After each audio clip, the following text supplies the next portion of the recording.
Oi meninos, tudo bem? No vídeo de hoje nós veremos sobre o processo que acabou levando ao fim do Império no Brasil e à proclamação da República aqui. Para entender isso, nós temos que partir para uma grande guerra que o Brasil se envolveu aqui na América do Sul, que foi a Guerra do Paraguai. Porque aqui na Guerra do Paraguai aparecem alguns pontos que serão aí fundamentais nesse processo de desagregação do Segundo Reinado. Entender por que aconteceu a Guerra do Paraguai é uma tarefa aí que é um pouco complexa, porque a gente tem uma série de historiadores que fazem uma série de interpretações diferentes do porquê essa guerra ocorreu, né? O que se tem é uma similaridade de conclusões das consequências dela quando acaba. Mas por que ela ocorreu, nós temos aí alguns conflitos de compreensão.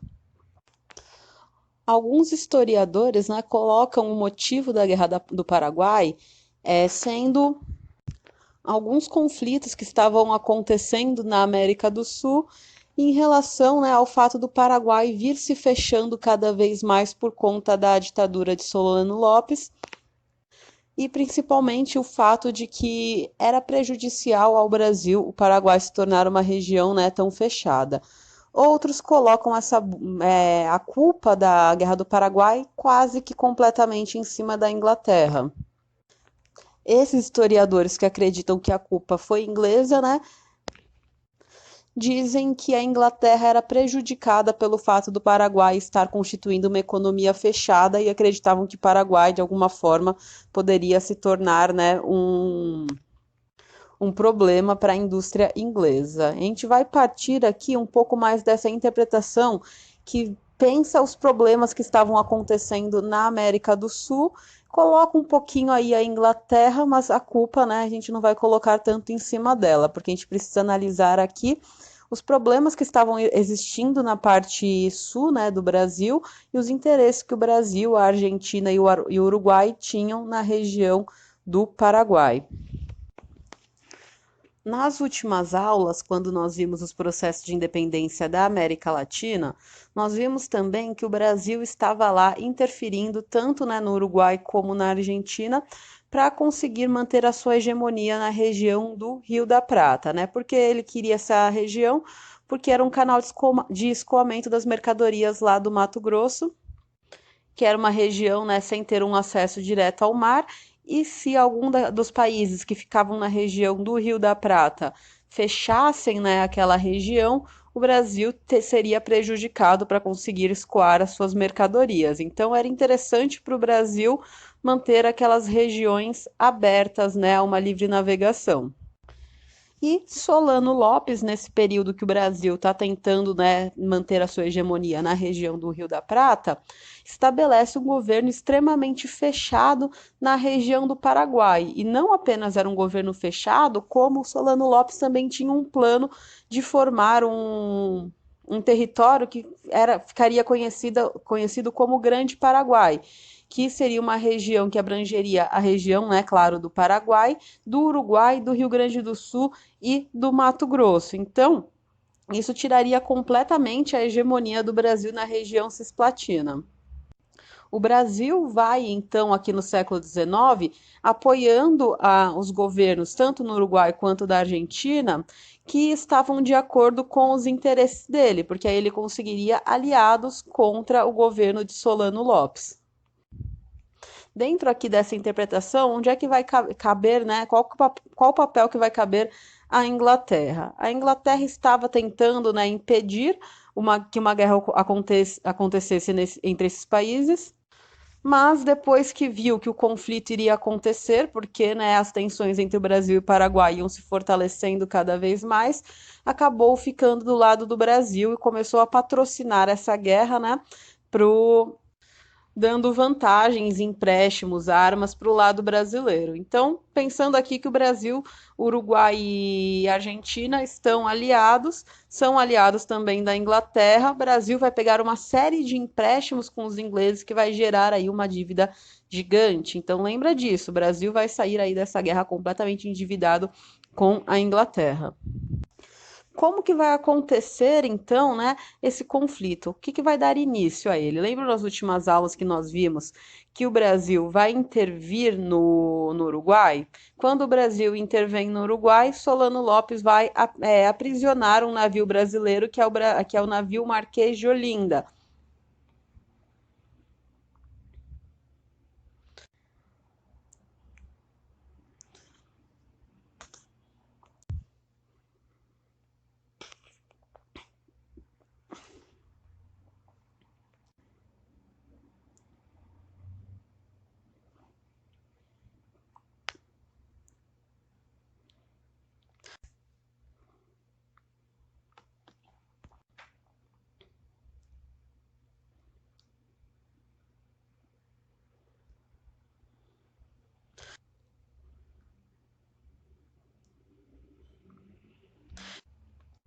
Principalmente quando a gente pensa em relação à perda de vidas, né, de pessoas que estavam no exército do Paraguai.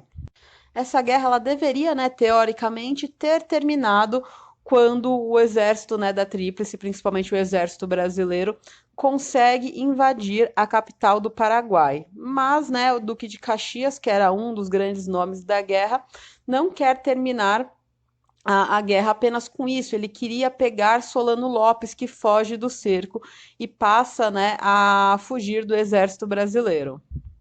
Por conta disso, a guerra vai se prolongando cada vez mais, gastando cada vez mais dinheiro, necessitando de mais empréstimos, até o momento onde o exército brasileiro consegue, lá no Cerro de Corá, capturar e matar Solano Lopes. Então, com a morte de Solano Lopes, acaba também a Guerra do Paraguai, que é uma guerra que o Brasil sai vitorioso, né, consegue destruir o governo de Solano Lopes, mas que o Brasil também sai extremamente prejudicado. Não é só o Paraguai que sai destruído, né, dessa guerra.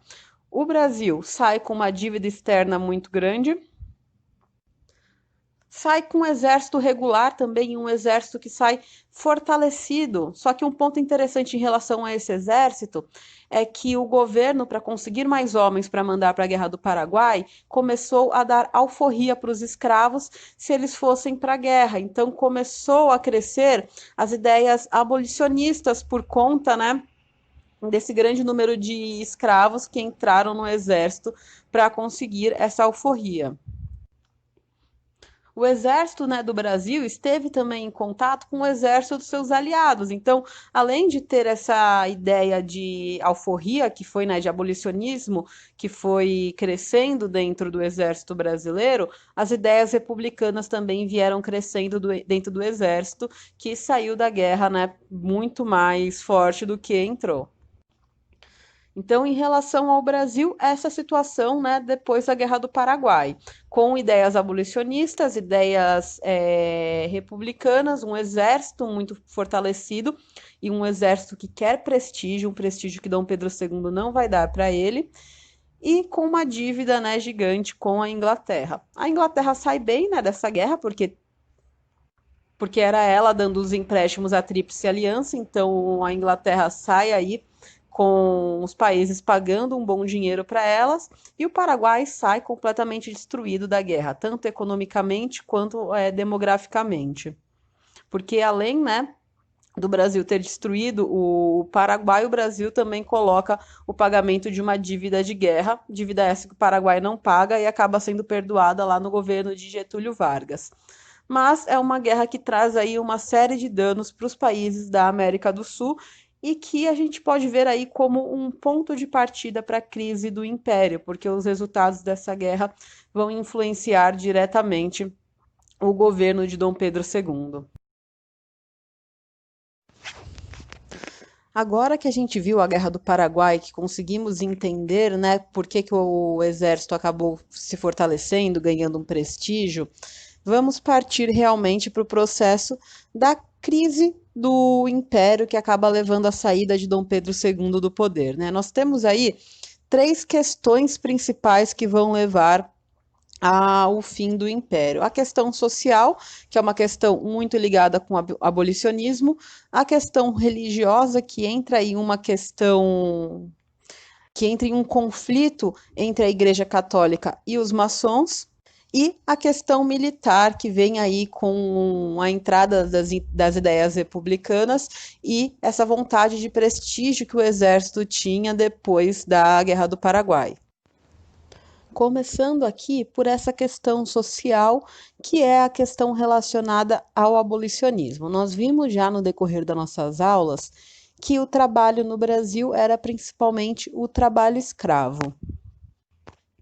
E que a elite brasileira era uma elite ligada intimamente aos latifúndios, à agricultura, às grandes produções agrícolas, que eram os espaços que utilizavam essa mão de obra, né, escrava.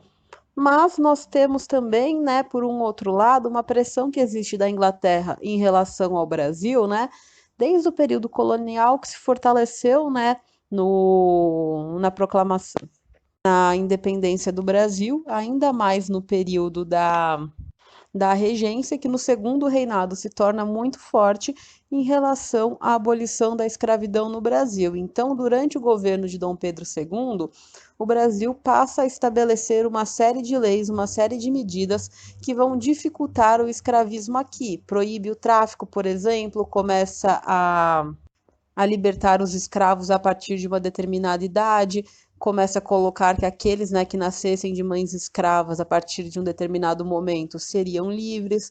Então, aos poucos, o governo de Dom Pedro II vai colocando algumas leis que vão caminhando para o fim do escravismo no Brasil. Mas a questão da abolição ainda é uma questão bem complicada. Por que é tão complicada? Porque a elite brasileira é uma elite que quer a manutenção do trabalho escravo. Então, né, Dom Pedro II está lá tentando encontrar uma solução para trazer essa abolição da escravidão e tentar, né, não entrar em um conflito direto com os senhores de escravo. O que os senhores de escravo poderiam, né, estar aceitando? Que o governo ressarcisse para eles o dinheiro que eles gastaram com os escravos. Então, eles queriam a abolição com uma indenização, que não é o que Dom Pedro II vai fazer. Quando entra, né, o processo de votação da Lei Áurea, que é a lei que acaba com a escravidão do Brasil lá em 1888, não há a indenização aos proprietários dos escravos. Por conta disso, a aristocracia brasileira, que gastou muito dinheiro, principalmente após o fim da escravidão, porque o preço o fim da escravidão não, o fim do tráfico de escravos, porque o preço dos escravos foi se elevando cada vez mais, né? Saíram, né, com a Lei Áurea extremamente desgostosas com o governo e começaram a culpar a monarquia, começaram a culpar o imperador pelos problemas, né, que estavam acontecendo por conta do fim da escravidão. Então, nós temos aí a elite, né, que era aquela elite cafeeira, principalmente brasileira, que começa a se posicionar contra a monarquia porque vê na monarquia a culpa das dívidas criadas pelo fim da escravidão. Então, de um lado, nós temos isso, né? Onde ficam os escravos, né? Os ex-escravos no meio disso tudo. Os ex-escravos, né, são completamente abandonados pelo governo e tem uma marginalização muito grande, né, da população negra nesse século XIX por conta disso. Não houve realmente um projeto de tutela ou de inserção desses escravos no mercado de trabalho, né? A liberdade jurídica não acabou levando à integração dos escravos na sociedade. Os antigos fazendeiros, ao invés de continuarem utilizando, né, a mão de obra negra, passam a trazer cada vez mais imigrantes para o Brasil, né, principalmente os imigrantes italianos, para trabalharem nas suas lavouras. E o escravo, né, o negro, fica lá marginalizado na sociedade, o que gera, né, um problema social que a gente vê no Brasil até hoje. Então, em relação, né, à questão social, nós temos isso. Nós temos o escravo, né, ex-escravo marginalizado, e nós temos uma aristocracia que não quer mais a monarquia porque acredita que foi prejudicada economicamente por ela. Agora, em relação à questão religiosa, né? Ainda em 1824, né, quando nós tínhamos ainda Dom Pedro I, é colocado que a igreja deveria, né, ser submetida ao Estado, né? Então, cabia ao governo imperial colocar alguns cargos eclesiásticos, que era aquele sistema do padroado.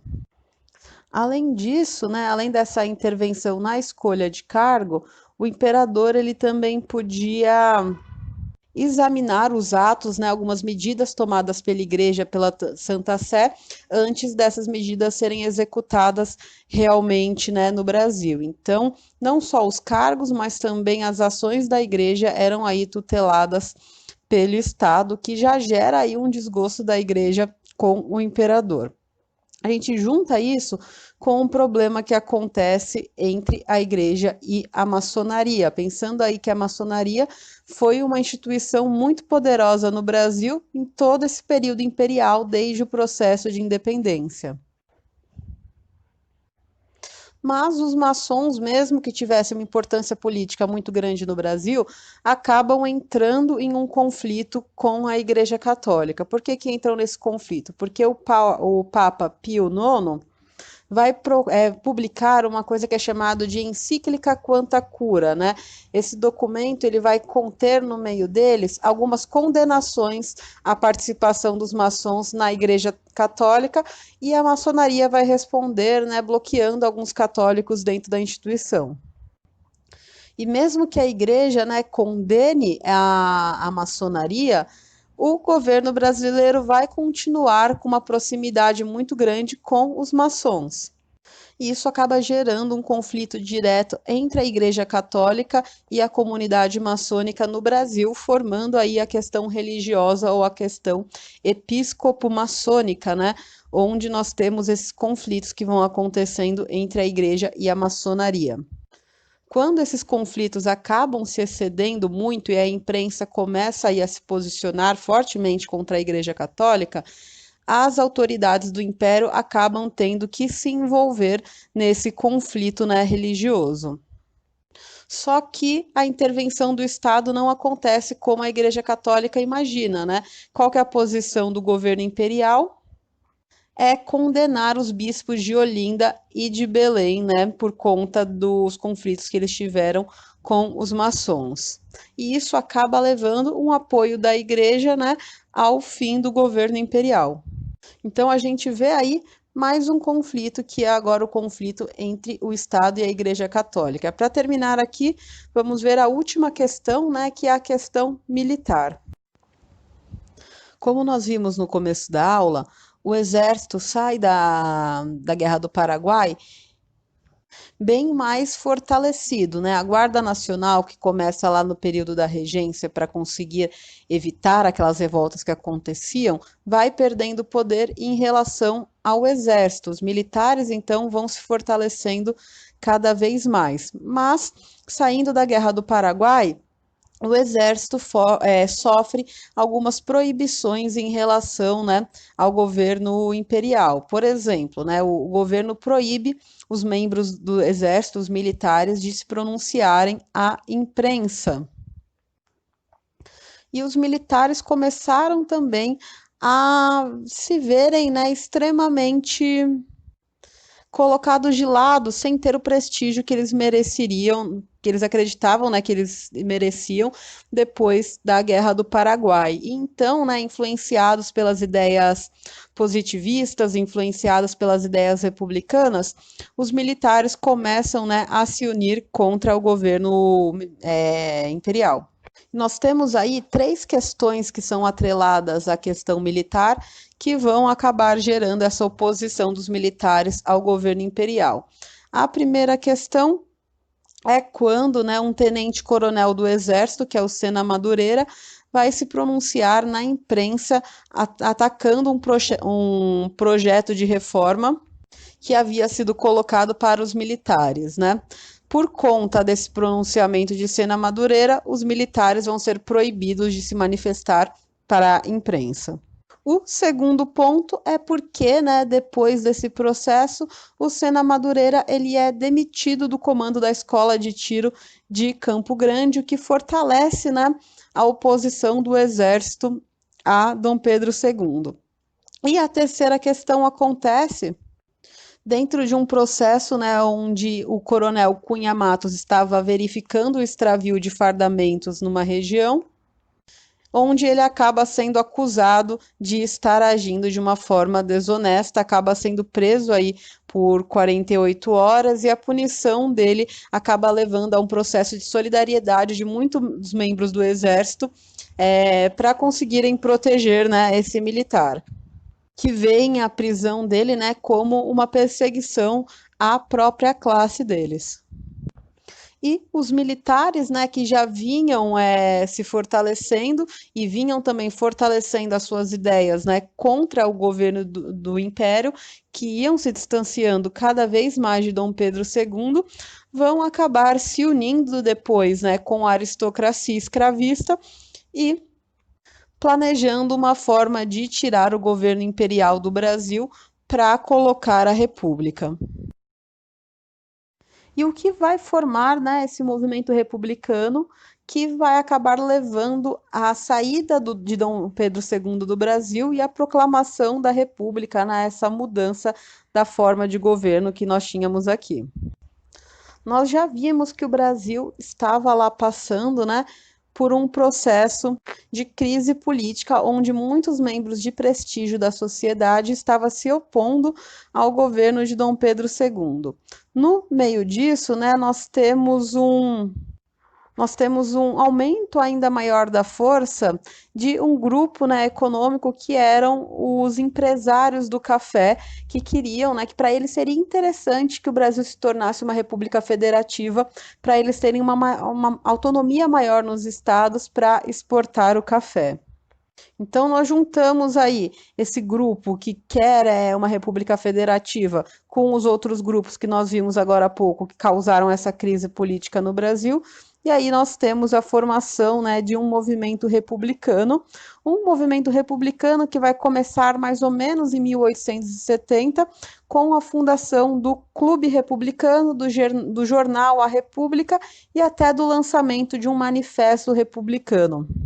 Forma-se, né, a partir daí, realmente um partido republicano no Brasil que vai lançando, né, críticas muito duras ao governo imperial. Esse partido republicano, ele vai ter duas correntes principais. A corrente dos evolucionistas, que queria, né, chegar no poder de uma forma pacífica, e a corrente revolucionária, que queria uma revolução popular, né, para a entrada da República no Brasil, que é a corrente que vai acabar, né, predominando e que vai acabar sendo responsável pela proclamação da República, é a evolucionista, né? Então, a proclamação da República no Brasil não vai ser uma proclamação de caráter popular, na verdade vai ser aí ordenada pela elite brasileira. Essa situação de crítica ao governo imperial vai se tornar mais crítico a partir de uma medida que é tomada por Visconde de Ouro Preto. Visconde de Ouro Preto é um membro do Partido Liberal que vai estar aí como presidente do Conselho de Ministros lá em 1889. O que Visconde de Ouro Preto ele vai fazer que vai acabar, né, piorando essa crise do Império? Para tentar combater as críticas, né, que vinham do republicanismo e dos militares, ele vai colocar uma série de reformas. Ele vai colocar primeiro a liberdade de culto, vai dar uma autonomia maior para as províncias, né, tentando dar concessões para aqueles cafeicultores. Ele vai trazer uma temporariedade do mandato dos senadores, vai aumentar o direito a voto e do Conselho de Estado, né? Mas as medidas que ele toma acabam sendo rejeitadas pela Câmara dos Deputados. Como essas medidas são, né, rejeitadas, a Câmara vai ser dissolvida, uma nova Câmara vai ser, né, convocada e esse fato, né, que acontece por conta das medidas que estão tentando ser aprovadas de Visconde de Ouro Preto, acaba trazendo uma onda de protestos no Brasil. A situação, então, fica extremamente tensa, os republicanos estão se unindo, né, contra os militares para, né, levar os militares a cometerem um golpe de Estado contra o governo. Então, Benjamin Constant, que faz parte, né, do clube militar e que tinha o apoio dos republicanos, vai traçar, né, um plano para tirar Dom Pedro II do poder. Para isso, né, vai vir a figura de Marechal Deodoro da Fonseca, que era antes um amigo de Dom Pedro II e que, na verdade, era um monarquista, né? E Marechal Deodoro da Fonseca vem aí como nome para entrar no poder depois do golpe militar para acabar com o Império Brasileiro. Utilizando um boato de que Ouro Preto iria deportar os batalhões do exército, os militares vão aí, né, planejar não, eles vão antecipar um golpe que estava planejado para novembro, para o final de novembro, né, para o dia 15 de novembro. Então, sob o comando de Marechal Deodoro, os revoltosos vão confinar os monarquistas, vão entrar no poder, depois a família imperial vai acabar sendo, né, deportada do Brasil para que os militares entrem no poder e que instaurem a república aqui. Esse processo, então, de proclamação da República é um processo que é organizado por uma elite aqui no Brasil, né? Organizado pelos cafeicultores, pela elite republicana e principalmente, né, pelo exército. Por conta disso, a proclamação da República não vai mudar muito a ordem social que tinha nesse tempo. A economia do Brasil vai continuar uma economia dependente da exportação de produtos agrícolas, né? O trabalho agora, né, assalariado, vai se manter assalariado, a escravidão não vai voltar e a elite brasileira continua sendo uma elite latifundiária, né? Nós temos apenas uma modernização institucional no Brasil para um governo republicano que vai dar maiores liberdades para essa elite brasileira, né, continuar a manter o seu poder aqui. No meio desse processo, né, Dom Pedro II está até afastado das decisões do Império, acaba colocando muitas questões para os seus funcionários, né, porque ele está abatido pela diabetes, inclusive ele nem acredita que haveria realmente um golpe republicano, quando ele vê o processo já está todo articulado, e ele acaba tendo, né, que sair do Brasil junto com o restante da família imperial para entrar no poder os militares, que depois vão ser substituídos pela elite agrária brasileira no governo dessa Primeira República, né? Mas sobre essa Primeira República nós veremos nas próximas aulas. Então, até a próxima.